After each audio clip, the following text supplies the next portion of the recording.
Thank you very much for this very far-reaching, for this nuanced debate.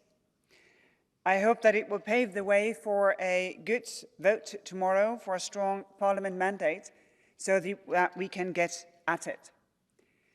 Many speakers today have touched upon the fact that Europe is the first to move on legislation, on binding obligation, on enforcement. But AI develops as we speak. And it is important that we also reach out to international partners to see how many can we bring on board, on at least until we have binding obligations to have the possibilities for businesses to voluntarily commit as to how they develop, as to how they enable third-party control of what they do, as how they have a feedback loop to make sure that things are done right. Nothing has the right to impede on the Parliament position on the trialogues that we will start, and nothing does that. So I think all the many different approaches to making the world a safe space where innovative, strong technology will serve the humans is absolutely crucial. Eventually, of course, we also need a UN, a United Nations response to this. And here I hope that this debate will pave the way, because it's a debate that shows the balances that needs to be maintained, freedom and safety. And it is really the future that we're talking about. How should these balances be made? Between the freedom, as many have spoken of today, the freedom of surveillance, the freedom to do what you want without someone looking over your shoulder, while at the same time, the safety to know that if the worst things happen, the police can do their job. Also the balance between innovation and, of course, that risks of our fundamental rights are being prevented. I think these debates have had it all.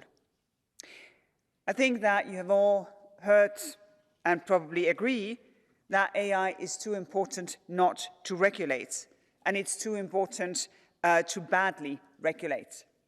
A good regulation that we all agree on as soon as possible must be a common objective. And, of course, that we need sound enforcement.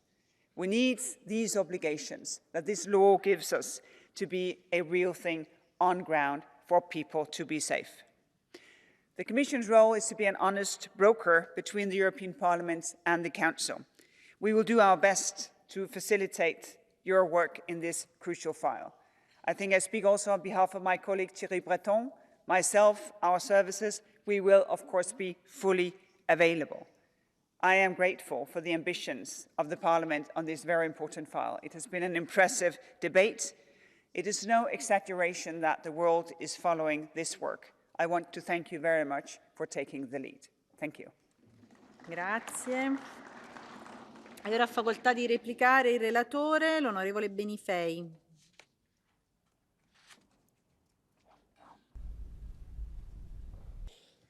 Thank you, Vice President. Thank you, all the colleagues, for the debate. Thanks to my co-rapporteur, Dragos Tudorache, and all the shadow rapporteurs for this great work, and also the contribution to this discussion that has been showing also the different angles to which we can look at the topic. I think it emerged very clearly that we need to work very strongly on some innovations that came after we have been starting this work. We started doing it with generative AI, with our proposal on general purpose AI, and this will be crucial that we maintain this ambition when we negotiate with the Council on these topics that are, we can say, on the forefront of the work. We need to defend our approach that strengthens fundamental rights, that has been clear, for example, with the fundamental rights impact assessment, but also I think it's important that we put value to our effort to strengthen innovation, to support startups with the work on the sandboxes. I think we did a thorough job on this, and I think it's important to clarify that, as was said earlier by the Commissioner, on that when the worst happens, we can act. This is something we all agree on, and we know that with this text, with the text that came out of the committee, with the usage of non-real-time biometric identification in cases that are to pursue crimes that have been already committed, and with the control of a judge, we can pursue this balance. I wanted to specify this because I heard many colleagues speaking on this topic, but I think it's important to clarify that the existing text is already very advanced and clear, and that's also why I think we should keep the text that we voted in the committee. We are ready to work for the upcoming trilogues. Thank you for all the work and for the efforts to put this chamber, this parliament, at the center of the effort to build a human-centric AI, not just for us, but for the whole world. Thank you very much. Grazie a lei, onorevole Benifei. Ora facoltà di replica l'onorevole Tudorache, prego.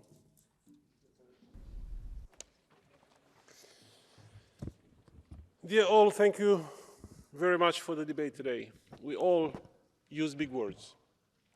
We said change the world, transformative impact, turning point for humankind. Oftentimes, we use these words as political exaggerations, but with AI, these are right on point. We are facing a turning point in history. Many may not see it yet, and we needed a small demonstration provided by a powerful chatbot over the past months to alert leaders and policymakers around the world. But we, here in the EU, we are doing something about it. We are taking up our responsibility as lawmakers to protect our society from potential harm and give our economies a clear direction as to how AI can be used for good. Of that, we can all be proud. Two last points that I consider important. First, as also Executive Vice President Vestager said, is global convergence. As we vote to negotiate these rules, we must look also outward and invest politically in the effort of a global framework for addressing the benefits and risks of AI. Brussels effect is one thing, and our rules will inevitably be a model for other jurisdictions, but we must work with a sense of shared responsibility and interest with all our like-minded partners to achieve the geopolitical objective of having AI alignment. And second, the AI revolution must leave no one behind. We must push our governments to engage citizens to explain what is coming, to rethink education and reskilling of our workforce to face confidently the transformation around them. Otherwise, all good intentions may go on to waste. So in the end, I make this plea in front of you. Vote tomorrow with this sense of responsibility and with the satisfaction that we are on the right side of history. Thank you.